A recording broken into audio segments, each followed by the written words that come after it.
Hey everyone, it's Daniel here. Before we get into today's episode, just want to give you a quick reminder that I will be hosting a giveaway for the podcast soon. The podcast is turning one in June. It's turning one in June on June the 13th, and I'm excited to do a giveaway to celebrate the 1 year anniversary of the show. I did a short episode about the giveaway, detailing everything, and there'll also be some details in the description of today's episode about the giveaway. But just to quickly give you some details about how you can enter and what it's for, I'm partnering with the Isaiah 117 House for this giveaway. If you are not aware, the Isaiah 117 House is a Tennessee-based nonprofit organization that provides physical and emotional support in a safe and loving home for children awaiting foster care placement. They have locations all across the Southeast United States, and they're a really, really great organization, and so I'm excited to have this opportunity to partner with them. If you want to enter the giveaway, all you have to do is make a donation to the Isaiah 117 House through Venmo. You can make your donation in $5 increments. So if you make a $5 donation, that will be one submission into the giveaway. A $10 donation will be two submissions, and so on and so forth. The winner of the giveaway will be announced on Monday, June the 12th, and they will receive the first ever Radio Face t-shirt, the first ever Radio Face sticker, and a $50 Visa gift card, all given to you, shipped straight to you. So again, you can make as many entries as you like. All proceeds will go directly to the Isaiah 117 House. None of this will be coming back to me, so I really hope you take this opportunity to support this great organization, all the great work they're doing. If you don't have, to make a donation, you'll need to do it through Venmo. So if you don't have a Venmo account, you can download it for free on your phone, hook up your bank account, and then make a donation to the Chambliss Center, which handles all the finances for the Isaiah 117 House. The handle for the Chambliss Center on Venmo is at ChamblissCenter. That's where you can find them on Venmo. And whenever you make this donation to enter the giveaway, just make a note with your donation, just distinguishing that this is for the giveaway. So you can make a note saying Radio Face Podcast. You can make a note that just says podcast. You can make a note that says giveaway, anything along those lines that denotes that you are making this donation to the Isaiah 117 House for this giveaway. As I said, the winner will be announced on Monday, June the 12th, so you've got a lot of time to enter this giveaway, and I'm really excited to partner with the Isaiah 117 House and raise some money for a great cause. Thank you all for all the support you've given me over this year so far, and I'm excited for year number 2. Thank you for the Isaiah 117 House for partnering with me, and I'm really excited to take this opportunity to help out a great organization. There'll be some more details about this down in the description, so if you'd like to learn more, head down there to the description, check everything out down there for more details, and if you have any questions about the giveaway, feel free to reach out to me on social media at radiofacepod on all social media platforms, or simply go to... or simply email me at radiofacepod@gmail.com with any questions you have about the show or about the giveaway. Thank you again for all your support, and now let's jump into the episode.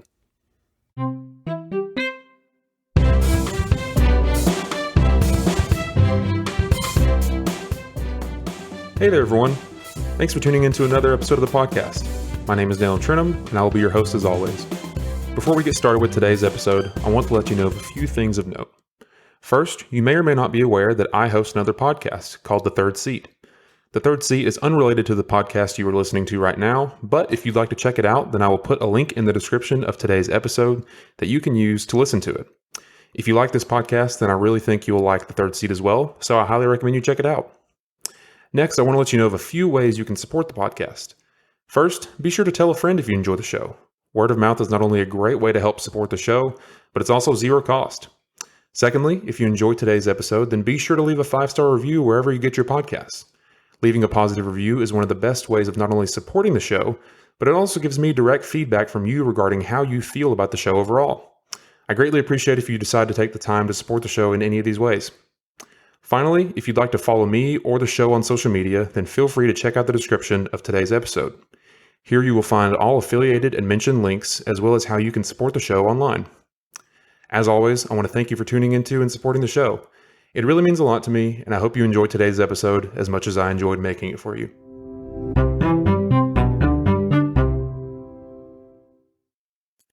But first, I'd like to take a moment to thank the sponsor of today's episode, Lucky to Know You Apparel. Let me ask you a question. Have you ever loved your friend so much that you just want to squeeze them until they explode? Well, this local Chattanooga-based clothing brand wants to portray that feeling into a community that appreciates the people in their lives. Today's sponsor, Lucky to Know You Apparel, is using fashion and feelings to bring people together, making them ecstatically say, "Can you believe we happen to exist at the same time?" Check out their Instagram at Lucky to Know You Apparel and website www.luckytoknowyou.com to purchase your own apparel or gift one to a friend. Listeners of this podcast can use code FEELINLUCKY for 15% off your next order. Again, that is code FEELINLUCKY, spelled FEELINLUCKY at checkout for 15% off your next order. And hey, if no one has told you today, we are lucky to know you.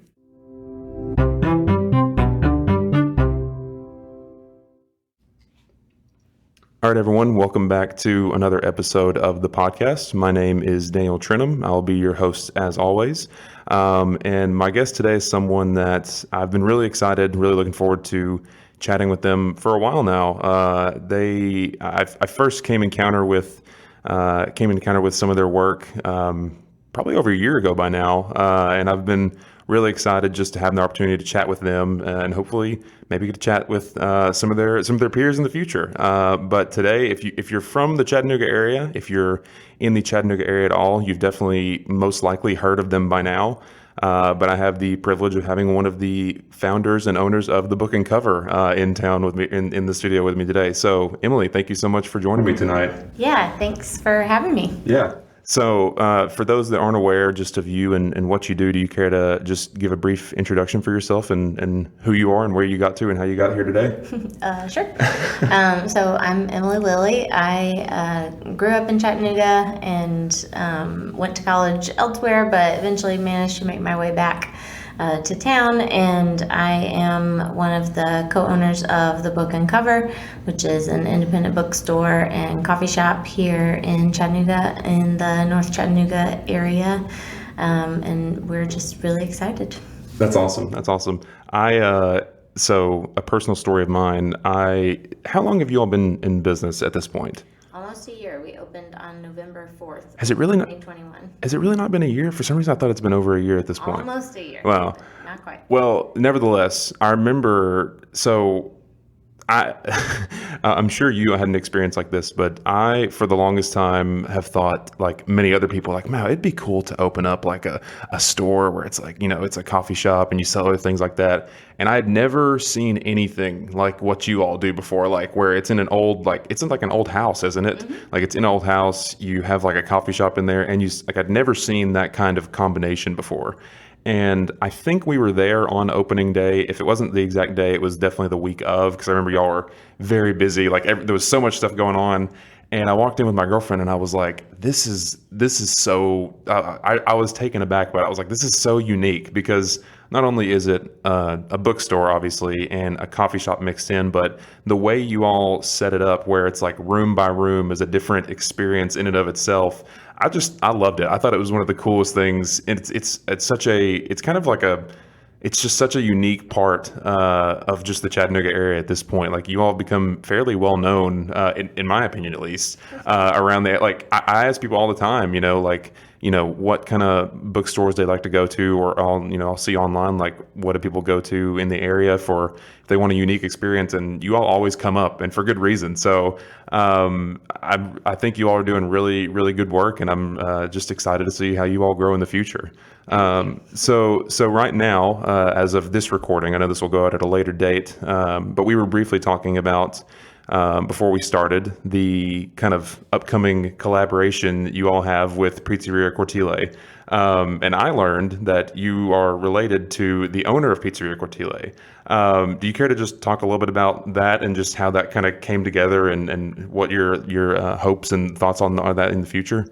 Yeah, so when we even before we opened the bookstore, when we were planning to open the bookstore, we knew that we wanted to have a coffee bar inside of the shop but we had talked to bookstore owners in other cities and had kind of gotten varying advice about like, oh, you don't want to run that yourselves, like that's too much trouble. You might want to bring in a third party to run that part of the business. And then other people who had been like, oh, you absolutely want to do it yourself. So we were kind of like, I don't know what to do. And at one point in those discussions, my cousin Justin, who owns Cortile, because he's in the food industry, I was like, would you guys want to run a coffee bar inside of the bookshop? Just like, you're a person I know who knows how to order food from things. And we kind of quickly decided that we did want to run the coffee bar ourselves. But that sort of started us talking about like, well, Justin was like, well, you know, I do have the food truck and we're not really using it for anything. So that could kind of function like a kitchen. And the idea just kind of rolled from there that it would be cool to bring Cortile over from Red Bank to North Chattanooga via the food truck. We have a little gravel area next to the shop where they're going to be able to park and hopefully not be in the way of any of the neighbors or anything. So we're going to start out having them at the shop on Friday and Saturday evenings. Well, from 4 to 9, I think, or until the pizza runs out.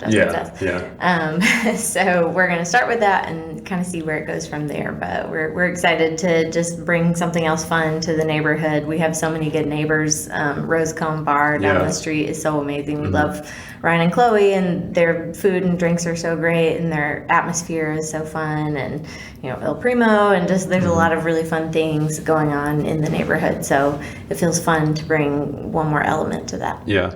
And that's definitely one thing that I've noticed is just, especially in that area, but in Chattanooga as a whole, like a lot of the businesses really seem to work alongside each other. They really just work with each other. I know that you all are really close to, as you mentioned, Rosecomb, and I see all the time, like on your social medias and stuff, like, you know, you two kind of interacting with each other.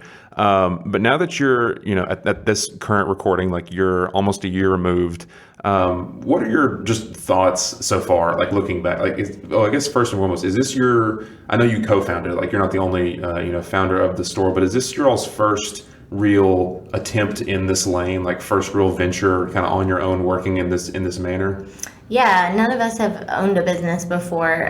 Blaze, who is my partners, Blaze and Sarah, we all founded it together, and Blaze works for her family's company that is a 100-year-old company that does some really cool packaging work. TPC is the name of the company. So she works in a family business, but you know, this is definitely all three of our first experience of kind of starting something from scratch and figuring out how everything works from the point of sale to, you know, how many croissants we need to, you know, which books people are into and which ones people aren't into, even though we thought they would be.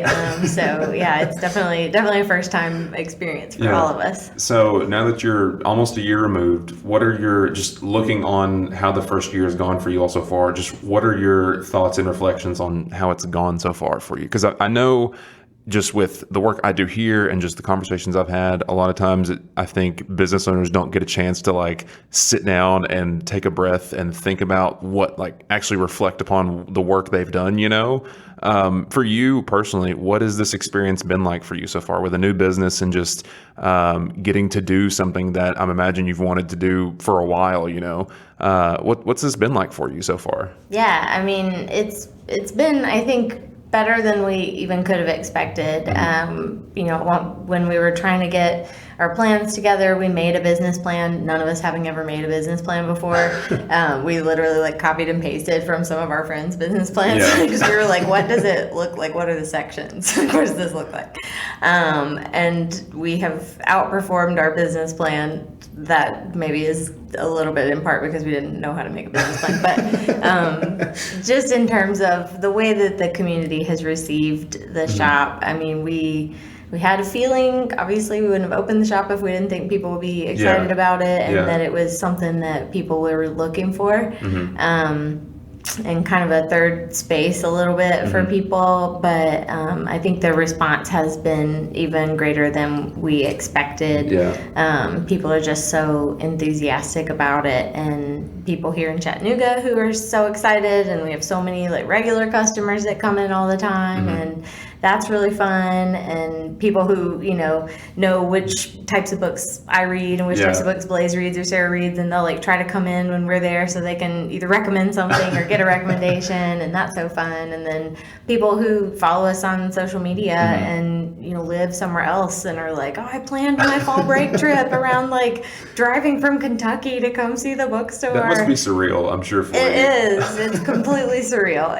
I don't know. Somebody asked me the other day, because we the first Tuesday of every month, we for the last 3 months now have had a chance to go on WDEF on the morning show and do some like book recommendations and talk a little bit about the shop, and it's so sweet of them to have us.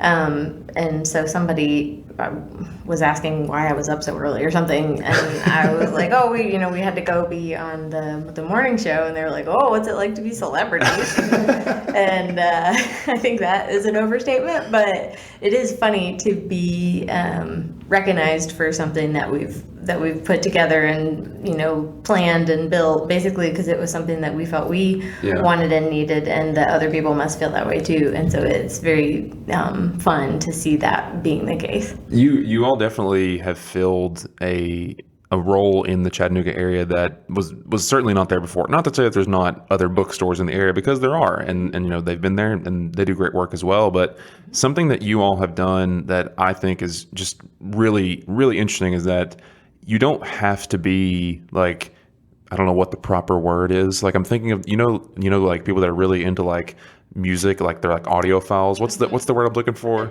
There we go. I was like, I know it's something file, but I can't think of the word. Bookophile sounded wrong. I was like, what's the word I'm looking for? But you don't have to be super into literature or books to want to come and visit your all store. Admittedly, like I like to read, but not my whole life. Like I just in the past few years have become more of a reader, and I go to your old store, all the time just to get like a cup of coffee or just to hang out and just to be in an interesting space, And I think that's something really, really interesting that you all have done, because you have been able to kind of find multiple different niches that you're able to, different lanes you're able to fill. And I think that's really cool. I don't know if that was the intended outcome of this, but I find that incredibly interesting, because it's just I know it's been said before, but I really think you all just have such a unique place and just offer such a unique experience that whoever comes in, whether they're looking for a book or whether they're looking for a place to study or they just want to find good conversation, that's a place for it. And I think that's really interesting, Yeah, thank you. That definitely was kind of the intent. I think as we talked about it, and we did the crowdfunding campaign to get our startup capital, and as we were talking with people in the community about that and about why we felt like it was important and a community good, such that we could do crowdfunding to support it.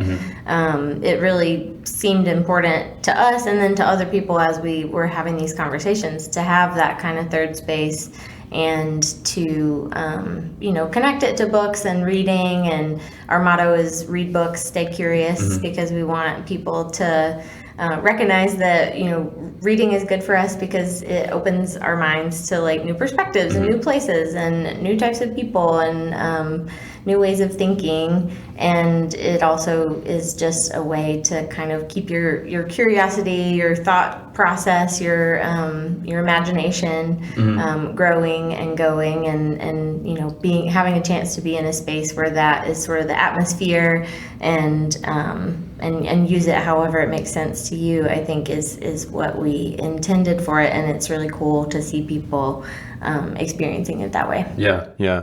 You mentioned, a minute or two ago that people will come in and, ask for recommendations or ask, keep up with what you all are reading. And you even said something like the books you all thought people were going to be interested in, turned out people were interested in different things, and you've come upon that as you've been going through the business. But you personally, what's your your kind of book taste, if that makes sense. What do you like to sit down and read, like from a genre perspective? I read a lot of mysteries. The shop actually started initially as a social media account, Bookstagram. The readers on Instagram refer to themselves as Bookstagram, and it was actually a spin-off of another Bookstagram account that I started with my friend Audrey.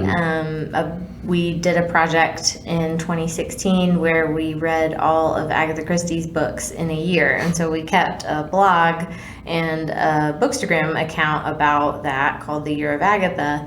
Mostly to hold ourselves accountable, because we said we were going to do it, and then we realized how many books there were. We were like, oh no, so a lot of books. For those that are not aware of how many books that is, 86. being me. Oh, okay. I was going to say, how many books is that? And it was kind of hard to pin down how many are there, because there's a number of like short story collections that like were published in the States and then like mostly published the same way in England, but then some of them were mixed up. So we landed on 86 as the number of books that we were going to read, novels and short story collections. And so we started the account just to kind of like share. We love, there's so many cool covers for Agatha Christie books because she's been published so many times that you kind of go through the decades with like the styles of the covers and stuff. So we were sharing a lot of pictures of the different ones that we were reading as we moved through it, and ended up building like a really big community of Agatha Christie people on Instagram, which is like not what you might expect of a social media platform, but there were a lot of people who were into Agatha Christie and talking about it and sharing their books, and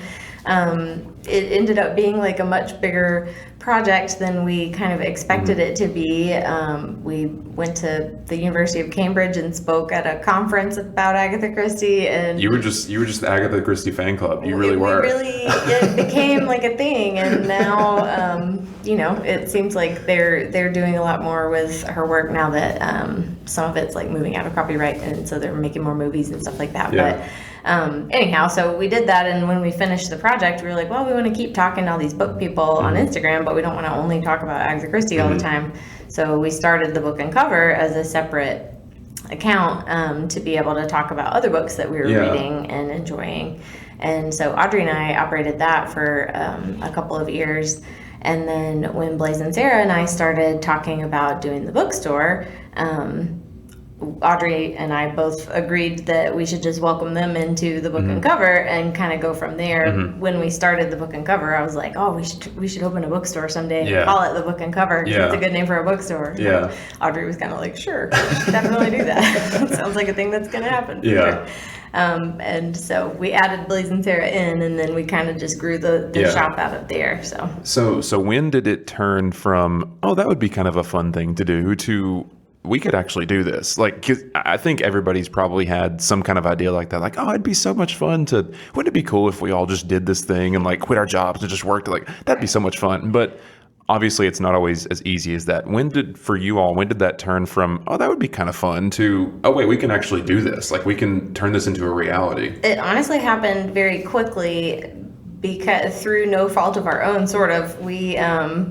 We were sitting on Blaze's porch in, I think, the fall of 2020, like during the pandemic. You could only hang out with people outside on somebody's porch or something. And I think someone asked, like, well, if you could do anything right now, like, what would it be?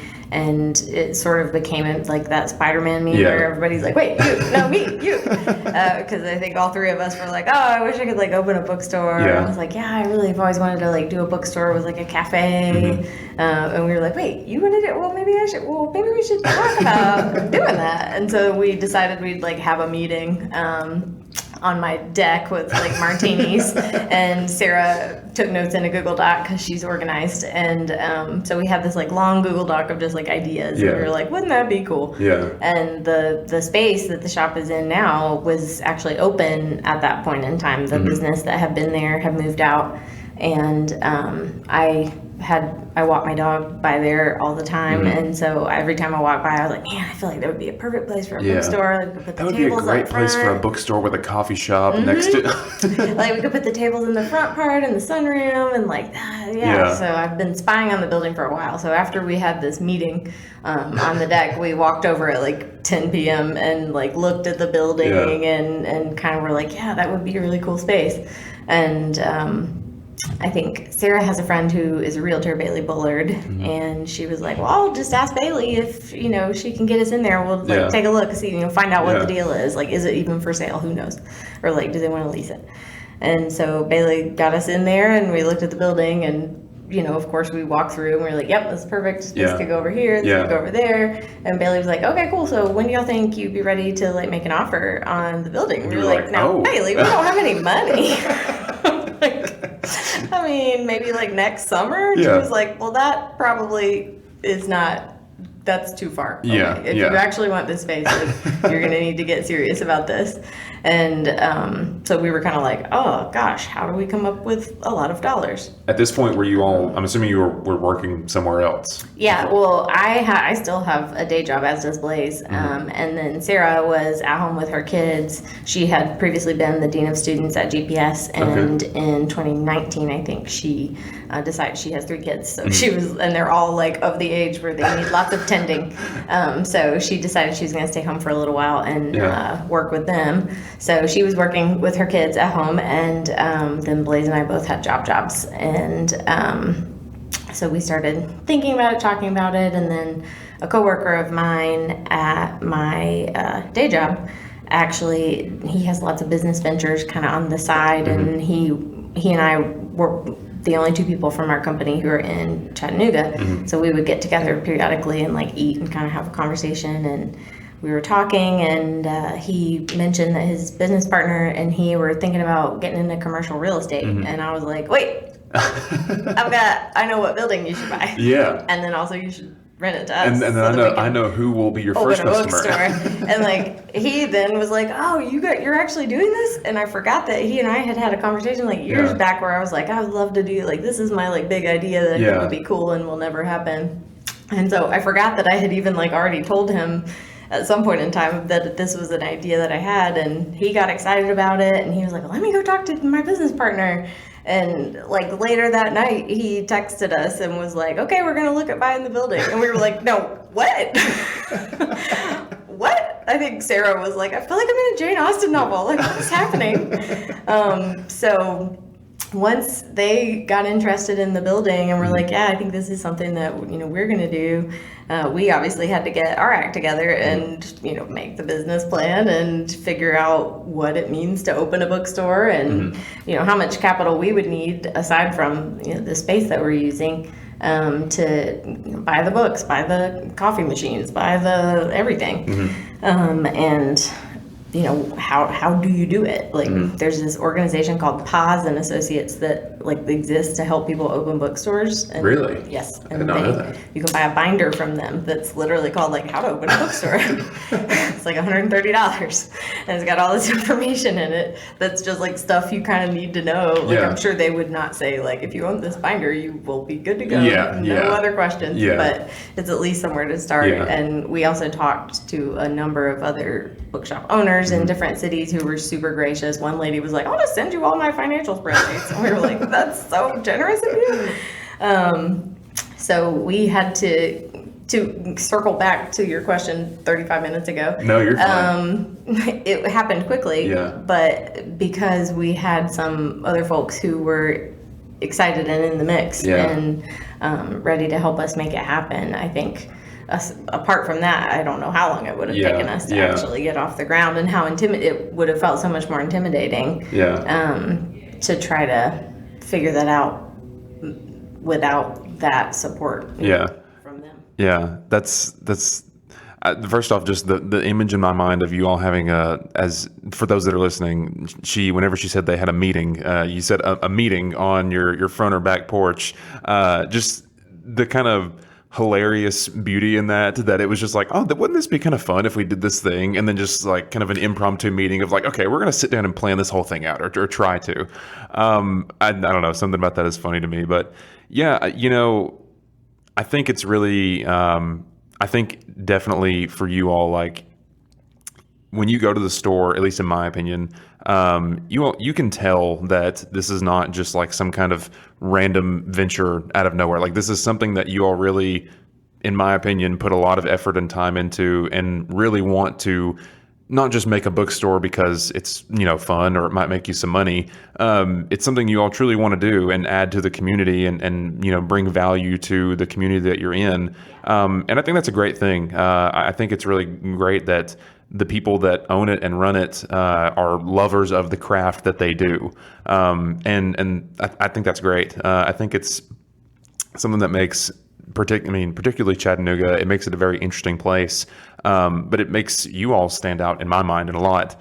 You mentioned earlier how, people are like, oh, you're a celebrity now. But honestly, though, like, you all have become you've gained a reputation in a good way of being the cool bookshop in the area, and I don't think that's on accident. I think I think you all have really set yourself up to be in a position where people can view you like that. And I think it's very well deserved. So that's a really cool story. One thing I do want to ask you. So growing up, I was not I didn't not read, but I wasn't a reader, I played a lot of sports growing up. So I was like, ew, books are weird. And books, that was just my middle school brain self. I remember this funny story. This one girl that I went to middle school with, I don't even know if I remember her name, but she was a huge fan of the Twilight and Harry Potter series. So much so that she read all of them multiple times. And that freaked me out. I was like, I don't know how somebody could possibly do that. The books just intimidated me. Well, no, I was like, first off, this book looks huge, to my middle school eyes. I was like, that just does not, I couldn't imagine sitting down and reading through all of that. But then she was like, yeah, I read this one 6 times and this one 4 times. I was like, how did you even do that? But I was never a reader growing up. Now, partly due to just COVID and the pandemic, and out of curiosity, I've become much more of a reader in the past few years. And due to that, I've started to learn more about just the culture of kind of what you talked about, people online that are really into books and the different thoughts and opinions. And so I wanted to ask you if you have any hot takes on any classic books or anything like that. The reason I asked that is because, so I recently, I say recently, it was a couple months ago, I'd been wanting to read 1984 for a while, and I bought it at the store, and I read it, and I really enjoyed it. And then I found a copy of Crime and Punishment somewhere on sale, and I was like, okay, I mean, it's a really long book, and I know it's a very hard book, but I've always heard it's a classic, so I'm going to read it at some point. And so I wanted to see if you have any particular hot takes on classic books. Be like, yeah, this one that people tend to really like, not really my cup of tea personally. Do you have any of those? Oh yeah, of course. I'm glad you asked about classic books, because we always try not to I think Sarah, probably a phrase that she has to use with her children, but is always we don't want to yuck anybody's yum. So if somebody else likes a type of a book, that's great. Anybody who wants to read something is a reader. It doesn't matter what type of thing you're into. Yeah. But classics, I feel like it's safe to poo-poo them a little bit. Yeah. And most of them were written in Sure. And a lot of us have read them because we had to read them for school or something, and that probably colors our experience of them. Certainly the book that comes to mind for me is Great Expectations. Oh my gosh. I have a story for one of those. Yeah. I had to read it in 8th grade, and our teacher, Mr. Henry, I hope you're listening to this. Well, I think he was paying us back a little bit because we were offered the opportunity to read the abridged version. And we were all like, no, we're too smart for that. We want to read the whole book. And so he was like, all right, knock yourselves out. So we read the whole book. And then our assignment at the end of the book was we had to do an oral essay that there were 18 questions, and you didn't know which one you were going to get. So you had to talk for 3 minutes. So we had to write 18 3-minute essays about Great Expectations. Wow. And try to memorize them as much as possible, because we had these tiny little note cards that we could write our notes on. And it was, to this day, I have a master's degree. It was the worst school assignment I have ever had in my whole life. It was terrible. That took the cake. Stressful. And when was this? When did you say this was? 8th grade. So I have hard feelings towards Great Expectations. I don't know if that's Charles Dickens' fault or maybe Mr. Henry's fault, but yeah, that would be the classic that I would be like, I'm not going back to that one. So when I say this, I found out later in life that this, I believe it's considered a classic. If it's not, then just look at me like I'm stupid, and you know I am. But I remember so vividly reading this book and just being so confused as to what the point of it was or why we were. And again, at this time, I was not a reader either, so I was just like, why are we reading like this? Is you know, no plot. Yeah, I was like, what? Why are there not pictures? I was like, what? You know, that was my very dumb brain at the time. But we were, I think it was sophomore year in high school, and similar to you, Mr. Bull, if you listen to this, he already knows where I'm going with this. We had to read the Metamorphosis. And I'd never heard of it before. And all I knew is that on the cover there was a giant beetle. And I was like, okay. And so we had to read it. And I don't even remember if we finished it or if I finished it or if I said that I finished it, but I didn't actually finish it. I don't know. I just remember the first half of it being so confused as to what was happening. I was just like, so this guy woke up and he's a giant bug. And his first concern is whether he's going to make it to work or not as a traveling I think he was a traveling salesman. Yeah. And and then in my mind, I was like, what is a traveling salesman? I was like, what does that mean? Like, I've never seen someone walk, you know, I was so confused by it. And then later I found out like, oh, this is like a classic book. Like it's, you know, it's a part of like literary history. And I was like, this book about I was like, what did we read the same book? I was like, how, you know? Maybe I need to return to it. It may just be one of those things that like I'm looking on it with pretty jaded. Existential for high school. I think they make us all read it, but I'm not sure how many of my classmates really absorbed the like perhaps messages that we were meant. I read it in, I don't remember what year, but in an AP English class, Yeah. and it's a good one for writing an AP essay about. So Yeah, see, we were just in sophomore English. It wasn't anything spectacular. It was just sophomore English, and we were either about to or had just finished. What's the movie with Robin Williams?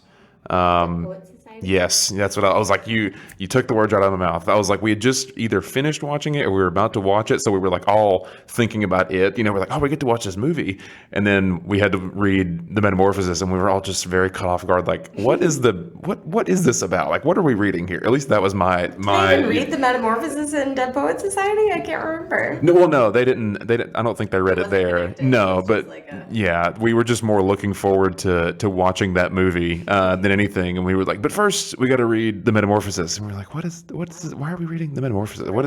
Yeah, we were just very confused as to what the, you know, I don't know. It may just be me. Maybe this is a sign that I need to return to it and give it an honest shot. You know, who knows? I don't know. I don't think it's. I don't think you're probably the only person. Just like, you know, that's not my favorite. So in that similar vein, are there any like classics that you really enjoy that you really are like you think deserve the classic status, and like if you're gonna read one, this is the one, you know, for you personally? I really love East of Eden, John Steinbeck. I think it's one of those books that you know, sometimes you read a book and you're like, does this person like inside my head? Like, how does that? I feel like we're like on the same like wavelength. Like some of this stuff is just making a lot of like, I'm really feeling like I'm connecting to the characters or the, you know, the point of the story. And it's just he's a beautiful writer, I think, in terms of like creating a sense of place. And so I really like East of Eden. I also am a big Fitzgerald fan. And although Great Gatsby is not my most favorite of his books, my favorite Fitzgerald is This Side of Paradise, which is his first novel that he published that's kind of semi-autobiographical, about like his growing up, and I think probably some things that he stole from Zelda's life. And I really love that book. That's another one where it was kind of like, this is like a dude from like 100 years ago or whatever, and he gets it. Like, that's cool. So those are two of my favorites that I think are considered classics. So, I'm assuming you're reading something now. What are you currently reading at the moment? It's a great question, because I literally finished one of our book club books last night.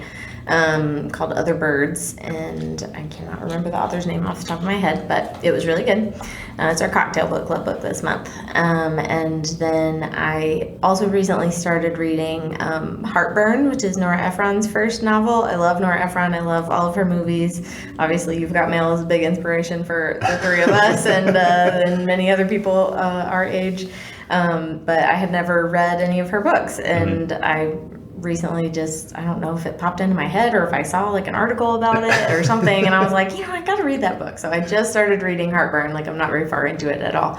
And then I'm also tonight I have to start my mystery thriller book club. Thursday Murder book club is one of my book clubs at the shop, and we're reading Richard Osman's third Thursday Murder book, which is called The Bullet That Missed, and I'm very excited about that because I really love the Thursday Murder Club and The Man Who Died Twice. So I am looking forward to reading that one. Yeah. So, and I definitely want to. I forget, what was the first book you said? Songbird, as you said, was it called? Other Birds. Other Bird. I was like, I had Songbirds. I was thinking of the actual place here in Chattanooga called Songbirds. I've seen that one before, and I've been curious about it. Me personally. So whenever I got into, I don't know, I feel like this is a somewhat common theme, or maybe it's not, I don't know. But whenever I got into reading, for some reason in my mind, I had this idea. I was like, I can only read nonfiction. I was like, I have to like read the words of the real world and like read, like, I don't know. That was just like my mind. I was like, this is what I have to do if I'm going to be a reader. Like, I have to read, these profound words, and like, one, that's kind of silly, very silly. But two, I remember whenever I first got the first like fiction book I actually read just on my own time. It was actually by a guy who is from my hometown. His name is Jason Wallace. If he's listening, hey Jason, how are you doing? And he has a book called Users, and it was really good. But something as silly as this sounds, and I'm sure you agree with this, like just by what you were telling me just now, for some reason in my mind, I had this idea. I was like, I shouldn't read fiction books. Like those are like, like kid stories or something. Yeah, I was like, that's lightweight stuff. Like I need to read like the things that are going to really get me going, like really get me thinking. Which not that there's anything wrong with those kinds of books, but sometimes I think that, especially just with online culture the way it is nowadays, there's definitely room to just like enjoy something and just have fun. And I know that sounds so like simple and like duh, but to me, I was like, I had this attitude that if I'm going to read and like do this thing that I know is good for me, like I need to be reading these books that are going to give me some kind of, unknown knowledge at the time or something like that. When the reality is like, it can just be fun, I read his book and I was like, I really enjoyed that. Like that was fun, and I started reading more and more fiction books after that. Over the summer, I went to Utah, and like a week before we went to Utah, I came into the store, and I believe it was Sarah that I talked to. And I was basically just like, hey, I'm going to Utah. Will you recommend me a book that you think I should read in Utah? And she was like, do you mean a book about Utah or like a book about going somewhere? I was like, you just tell me, I was like, you just take me wherever your mind goes, And she gave me a bunch of different recommendations, but I ultimately went with I think his name is Michael Chabon or Chabon. Michael Chabon. Yeah, I was like, I don't know how to say his last name. It was called Summerland, and I loved it. It might have been me because I love Summerland and I am always recommending it to people. It's kind of a niche book. Like I don't really know that many people that have read it, but I really like it. Like he's very popular, but most people have read like Cavalier and Clay. Yes. And I'm so glad you enjoyed it. Yeah, I love Summerland. Well, so this is just how my mind works. She recommended Cavalier and Clay. She was like, you might enjoy this one.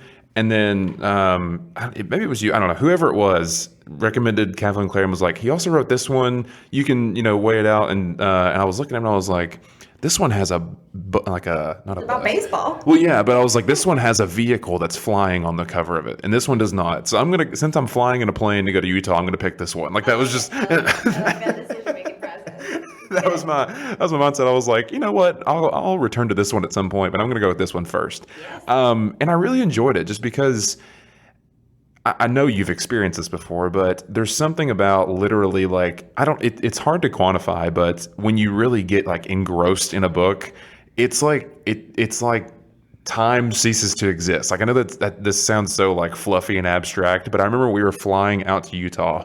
My goal was to finish it by the time, like start it when we left and finish it by the time we returned. And I was on the plane and I was like, okay, I want to be to this many pages by the time we land. And let's say it was like 50, I don't know, something like that. By the time we landed, I was on like page 150. I was like, holy cow, how did this happen? Like I just started going and going and going and going. I couldn't put it down, you know? I don't know. I don't know where this long diatribe is going, but I think just appreciating the beauty of like actually getting lost in a book and just enjoying it for the sake of enjoying it is something that is not exclusive to books, but is definitely commonly found in, good literature like that. Yeah, and I think that like the attitude you were describing of yourself, like initially like, oh, I can't read any of that lightweight stuff. Like I got to read these like intense, like hardcore books, or like I only can read classics because that's like the legit literature.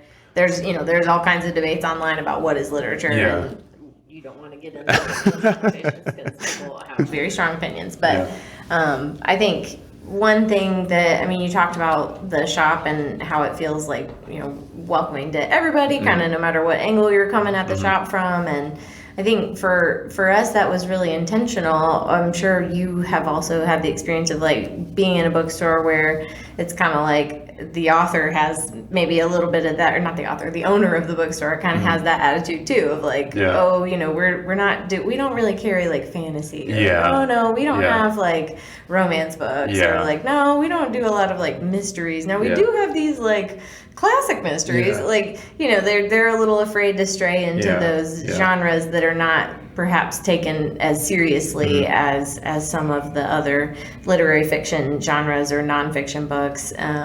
And it was really important to us that the shop was a shop for any kind of reader, and that everybody could kind of come across something that they would get excited about, and not to feel judged by us as bookshop owners for what they might be into. Like, Sarah reads a lot of romance. I don't read any romance, but that's great. I'm glad we have a lot of romance for folks like Sarah who are excited about it when they come in the shop. I read a ton of mysteries. Sarah never reads mysteries, but like, she's able to like get fluent in mysteries from hearing me talk about it. If somebody comes in while I'm there and they ask for romance, I'm like, oh, my friend Sarah like really loves these. And, trying to make sure that the books that we stock kind of help people get out of that box that you're describing of like, oh, if I want to be a reader, I have to read only these like quote unquote serious reads. And like anybody who reads is a reader. Like there's all kinds of paths to being a reader and being a bibliophile, as you said. I'm glad you reminded me of that word. I could not think of it. And it's funny you say anybody who reads is a reader. I'm just thinking of middle school me. I lived and died by the Diary of a Wimpy Kid series when I was younger. That was like my bread and butter. Like I look back, I thought those were like I think kids are still living and dying. Honestly, I remember so much so like I know like the illustration style of that book. I made like my own. I'll loosely, I'm giving air quotes, comic series where I like stole, like I would get paper and like write these little stories and like copy the illustration style. They're probably buried somewhere in my room back at home. But yeah, that was my one of the few series where I was like, this is the greatest thing ever whenever I was younger. One thing I do want to ask is, so for you personally, what do you think is like? I was talking about how I was not a huge reader growing up. For you personally, how did you get into literature and just reading overall? But what do you think is a good way for people to get into reading if they're not? Not that I was against reading when I was younger, but it wasn't something that I was like naturally. It wasn't something I was naturally drawn to.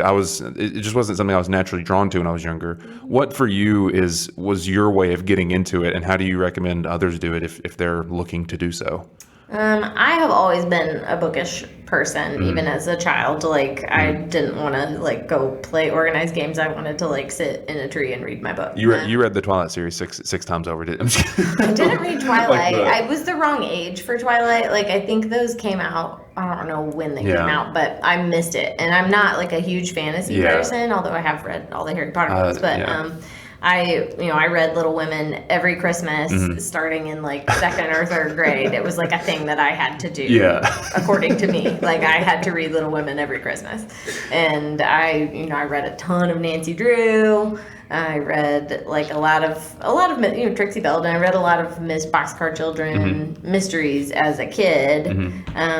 That I think it makes sense that I'm like still into mysteries as a grown-up person. But I think, we have a lot of parents come in the shop who are like, oh, my son like does not want to read. And like, I really just want to find a way to get him into reading. And, you mentioned Diary of a Wimpy Kid. I think the newfangled version of that, there's a series of books called Dog Man. Yes. And they're illustrated. Exactly. Yes. It's not really a graphic novel, but they're illustrated. And my younger sister has some of those. Kids love Dog Man. And, we have some parents who are like, he loves Dog Man. And we're like, it's a doorway. Like, if you can pick up a book and find something in it that you enjoy, then you're more likely to be willing to try out a different book. And so I think for young readers, just like finding that entry point, whether it's like, kids love things that are funny. I think that's part of the reason people love Wimpy Kid and Dog Man is like they're funny. And is, like, who doesn't like to laugh? Then if you can pick out other elements of things that they like well, what else did you like about it? And okay, well, this book also kind of has that sort of setting or, whatever. I think for kids, that's a good way to do it. For grownups, I think, thinking about, like, I like to ask people, well, what TV shows do you like? Like, sometimes people come in and be like, I want to get into reading, but I haven't really done it. So I'll ask, like, what kind of movies do you like? What kind of TV shows do you like? Because books are just another way of telling a story. Pretty much. And so I think, being willing to ask someone to help you find something is important. Like, I love the people who come in and are like, I have not read a book in probably, like, my whole adult life, but I really want to get into it. Like, they're a blank canvas at that point. Help me with this. And, like, being willing to, like, let somebody who is excited about books, like, share some stuff that they're excited about, not being embarrassed that you're not a reader yet is important. Just like anything that you're going to try for the first time, right? Like, you have to kind of get some guidance and support from folks who already are into it. So I think it's always fun to have people come in who are like, the last book I read that I remembered liking was The Metamorphosis sophomore year. Children. You're like, okay, so mysteries, great. There's a whole shelf over here of mysteries. So I think you can think about, everybody likes stories. And consume stories in different ways, but just kind of approaching reading like you would anything else and finding a story that kind of fits your interests. So I want to give a brief test of your book recommendation knowledge. So I just finished recently. It was actually, speaking of Twilight, one of the books by the author of Twilight, Stephanie Meyer. It's called The Chemist. Have you heard of it before? It didn't come out recently. We're out of my wheelhouse here. It didn't come out recently, as far as I'm aware. I just kind of stumbled upon this book and just happened upon it, and I was like, yeah, this seems interesting. I recognized her name, and I was like, is this the Twilight Lady? And I was like, oh, it is the Twilight Lady. But I read it, and basically it was just about this lady who she got sent off on this experience where she was kind of put in a team of three individuals where they were enemies, but then they were friends, and then they had to go against kind of this government entity that was coming after them. And then right now I'm reading the Da Vinci Code. I'm sure you've heard. I know there's a movie about it, and I've yet to watch the movie, but I'm very close to finishing it. I'm like 30 or so pages from finishing it. So I wanted to see, what would you, based on those two book mentions right there, what would you, also for context, I'm also reading just to throw another wrench in the system. I'm also, what's their name? I forget their name. Do you know the authors of the Freakonomics series? Oh, I'm familiar with Freakonomics. I don't know. Okay, you know the series. Okay, well, I've read Freakonomics and Super Freakonomics, and I came across their third book in the Freakonomics series. I've just become a fan of theirs, I guess. But I'm also reading that at the moment. So I want to see if you can combine all three of those somehow into not necessarily into one book, but what would be your recommendation if I were to walk into the shop and say, hey, I just read these three books. I'm reading them. Where should I go from here? Interesting. What are you what's your recommendation gonna be? Okay, so Da Vinci Code And then I'll take you up on this. Whatever it is, I'll read it and report back. Da Vinci Code is like there's historical fiction, Yeah. kind of historical. I'm really fiction enjoying vibe yeah. and like kind of archaeology and a little bit of like there's a lot of like history in that story. And then the chemist one, it sounds like, is it like a fantasy type series or is it like based in the real world? It's based in the real world. No, it's based in the real world. This lady, she used to work for, if I'm remembering correctly, she used to work for the government. Basically what she would do is like if they needed information out of somebody, they would like bring her in to like, use quote like, yes, use like advanced interrogation tactics to quote unquote, to like get the information out. But then she finds out, oh wait, this person like, things happen. That one's kind of a thriller. A little bit more of a thriller, yeah, okay. Yeah. All right. And then the Freakonomics one obviously is nonfiction. Is a total, kind of left turn out of nowhere. Okay. All right. I have a recommendation. You have a recommendation? Yeah. So I'm gonna write this down. Okay. The things are history and a little bit of like rebel with a cause, kind of or just like trying to figure out, who's the bad guy really in this situation or who's the good guy, I guess, and how is the government engaged in it. And then also just a little bit of like nonfiction, like kind of navigating a nonfiction title. Yeah. So a nonfiction book that I really like and a lot of people I know really like is Devil in the White City by Eric Larson. Yes. And I actually have you read it? No, but I this year I read The Splendid and the Vile, and I did really enjoy that book. He's great. Yes. And so it's like a lot of it's history, and it's not fiction. It's not historical fiction, but it is. He does a wonderful job of writing, history books that are. They read like prose. They read like a novel. Yeah. And then. But with the World's Fair part of that, there's a lot of kind of like the government's in the mix, and then what are they really trying to accomplish, and is this actually good for Chicago? Yeah. And then there's also like a serial killer on the loose, so there's some thriller element to the story as well. Yeah. Where they're the detectives are trying to like track this person down, and they're realizing that the problem is getting worse and worse, and the World's Fair is about to happen, and we're about to have like people from all over the world in Chicago, and here's this madman on the loose, but who is he? So there's thriller element from your Stephanie Meyer book. There's historical fiction element-ish from Dan Brown, because it is kind of like in the past and written in a novelistic prose. And then it is actually a nonfiction book. So wow, that was actually really impressive. I'm not gonna lie. That was whenever you told me you hadn't read or heard of the Stephanie Meyer book, I was like, okay, this may not go the way I thought it was gonna go. But that's actually exactly right. I mean, I haven't read the book, but I know exactly which one you're talking about. I've seen it many times and thought, so good. Maybe I should pick that up, because I did really enjoy The Splendid and the Vile, and I was like, I enjoyed this book. Maybe I should check it out. However, I was a little book fatigued after reading that one. It was for my standards, it was a bit lengthy, and it was very dense. But I did really enjoy it, so I'll have to definitely check that out. And so I'm very impressed. That was good. That was impressive. Well, it's I guess when you work at a bookstore, it becomes a little bit second nature for you. One more thing I want to ask you, and I want to see if this impacts you at all, or if you've heard of this before. So like I said, I just read, not too long ago, I read that book by Eric Larson, and I'm currently reading The Da Vinci Code, which is like 400-ish pages or so, somewhere in that ballpark. It's not a short one either. So something I've noticed about myself is that if I have like two books and they're of equal size, like let's say they're 400 pages, they're the same book, exact same book, but one of them is 4 chapters long and the other one is 40 chapters long. Same story, same page length, everything, but one of them is 4 100-page chapters and one of them is 40 10-page chapters. The one with the 40 chapters I get through incredibly quick, like much quicker than the other one.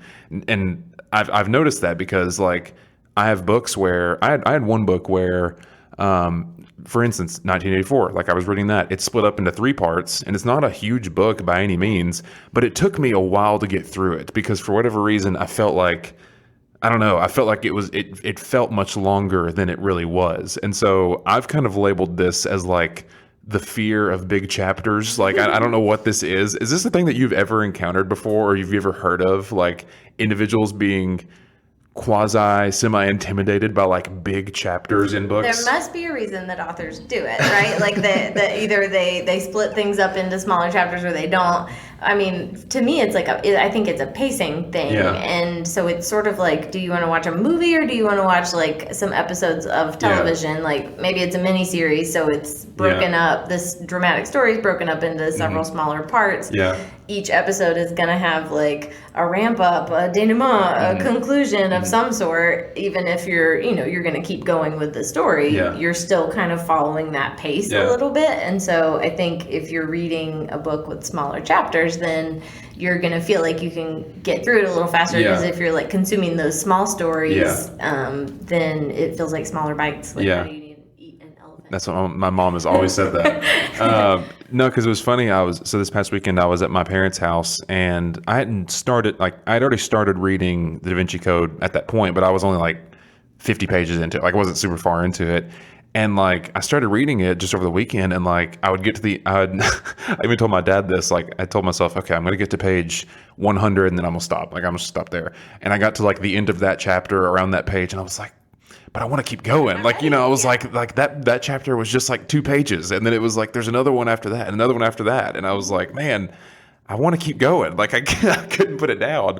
And I was thinking, I was like, if this book was split up into, 4 or 5 chapters, like much larger chapters, it would have been much more of a chore for me for whatever reason. I don't know what it is. Like going off into the unknown instead of like 2 pages, I can read 2 pages. Yeah. I wasn't sure if that was just a me thing, or if you'd ever like heard of that before, or I think that's fair. I definitely do it with, like, I'm always like, I don't want to watch a movie, but like I am happy to sit down and watch a whole miniseries in a day for whatever reason, because it's smaller parts, and thinking of starting something and then sitting there for the whole time and then it finally ending is, I don't know, intimidating. Yeah, well, good. As long as I'm not the only one, that makes me feel better, because I was worried. I was like, I'm never going to be able to read these books that have long chapters for some reason. Like, I just can't do it. Something inside me just rejects it. It just won't do it. So glad to hear that. Well, I want to, we're kind of closing in on an hour here. Before we kind of finish up, I want to say just thank you for taking the time to do this. I know tonight it's a little bit late. I know that just as a business owner, and just what you told me prior to us going on air, like, I know that you're a busy individual. I know you'll have a lot of things going on. But I really do appreciate you making a little bit of time to chat with me. I have somewhat admired y'all's work from afar, and have been just really excited with the growth you all have seen, and have been looking forward to getting to chat with you today. So I greatly appreciate you doing that. But before we finish up, as a somewhat tradition with the show, I like to end each show on a little bit of a fun note at the end, unrelated to everything we've been talking about so far. Okay. So the way I like to end each show is with a little segment that I call 15 Quick Questions. And it's basically exactly the way it sounds. 15 quick questions. They're either this or that questions. So, either A or B, hot or cold, something like that. And I just want to get your thoughts off the top of your head and hear what you have to say. So does it sound good to you? Yeah. All right. Sounds good. This is 15 Quick Questions with Emily. First and foremost, do you pronounce it caramel or caramel? Oh my God, somebody just asked me this the other day, and I was like, well, now you've asked me, so I don't know. Like, I think if somebody was like, hey, do you want this? And I'm like, oh, is it a caramel apple? Caramel. Okay. You heard it here first. I'm curious about this one. Since you technically run a coffee shop, hot coffee or iced coffee? At home I make hot coffee. Mm-hmm. So I guess if we're going with frequency, it would be hot coffee. Okay. I'm also a hot coffee guy. Summer, fall, winter, or spring? Oh, spring. Sweet or savory food? Savory. Sandals with or without socks? No socks. Or regular. Pineapple on pizza, yes or no? I really like the hot Hawaiian pizza at Pizzeria Cortile. It's the only Hawaiian pizza I've ever been into, but I like that one, so I gotta say yes. I also asked this question to Justin, and he emphatically said yes. There are no wrong toppings on a pizza. And I was kind of expecting that. Sunrise or sunset? Sunset. Guacamole or salsa? Or? Yeah, you got to pick one or the other. Oh man, I really like them both, but salsa. All right. Hardcover or paperback? Oh, interesting. I like a paperback because it's easier to carry them in your bag. Gotcha. Crunchy peanut butter or smooth peanut butter? Crunchy. Fiction or nonfiction? Fiction. Who do you think would be a better chef, Martha Stewart or Snoop Dogg? Oh, gosh. Well, I feel like Martha has been chefing for longer Yeah. than Snoop Dogg. But I really like their Snoop Dogg does have a friendship. cookbook. He does have a cookbook. Yeah. And I mean, they seem to have a nice time together cooking. Yeah. So, I mean, I have to say Martha just based on, I think, the years of experience that she has had Yeah, in the kitchen. that's fair. But I enjoy their friendship. Yeah. I think it's very cute. I do as well. Which decade do you prefer, 70s, 80s, or 90s? Oh, gosh. 90s. Okay, we are entering the fall and winter part of the year. So, Halloween, Thanksgiving, or Christmas? Can I say New Year's? Sure, yeah. Yes, you can totally say New Year's. New Year's, I should have put that on. New Year's here. is my favorite. New Year's does not get enough recognition, I feel like. No, it doesn't. It doesn't. So that, I love yes, New Year's. exactly, New Year's is my favorite exactly. holiday. New Year's is great. And then the 15th and final question, this is the question I ask everybody, and I want to hear your thought process on this. Would you rather fight 100 duck-sized horses or one horse-sized duck? This is a Tom Haverford question. I think 100 duck-sized horses. Okay, what's your thinking on that? Because, well, ducks are like kind of vicious, and their beaks are. I think they're like sharp. Like if you got bit by a duck, I do know ducks are kind of aggressive. And so, like, if you had a giant duck trying to bite you with Yeah. like a giant duck beak, Yeah. that seems like dangerous. Yeah. Whereas like tiny horses, like what are they gonna do? Probably nothing. Like Yeah. horses are not aggressive, and they don't like.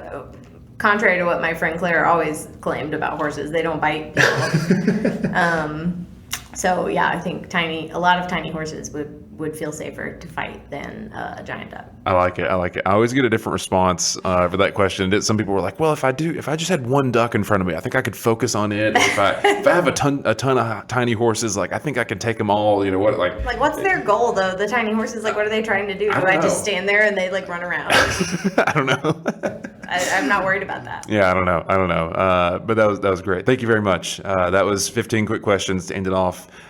Before we finish, I know you all have different links, like for your social medias. I think you all have a website, don't you? Is that correct? So I'll make sure to include those down in the description. So if you're listening, you want to check them out, I would highly recommend giving them a follow and checking them out online. But all of that, is there any other links or anywhere people can find you all and keep in touch with what you all are doing?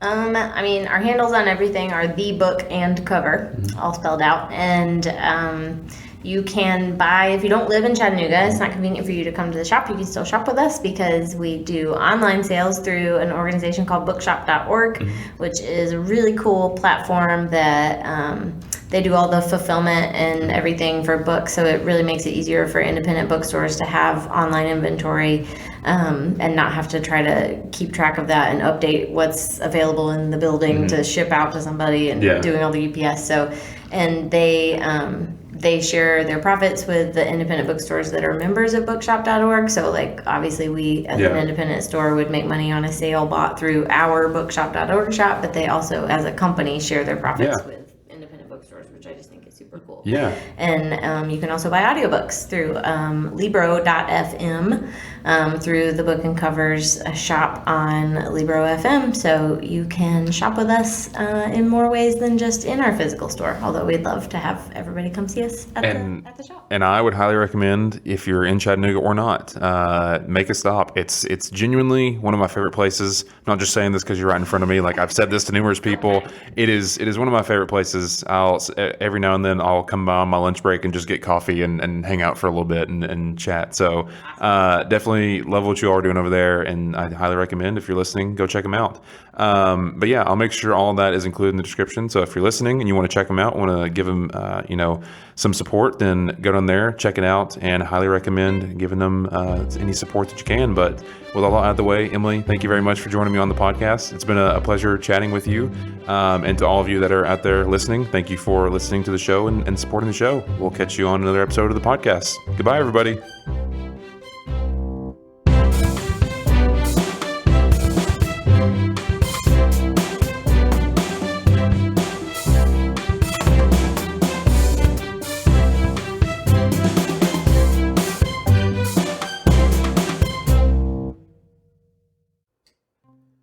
Thanks for tuning into this episode of the podcast. As one final reminder, if you'd like to support the show, then don't forget to rate and review the show wherever you get your podcast, or share it with a friend. If you'd like to check out any links that were mentioned during the show, or follow the show or myself on social media, then feel free to head to the description of today's episode to find these links. As always, thank you again for checking out today's episode, and I really hope you enjoyed it. I will catch you all on the next episode of the podcast. See ya!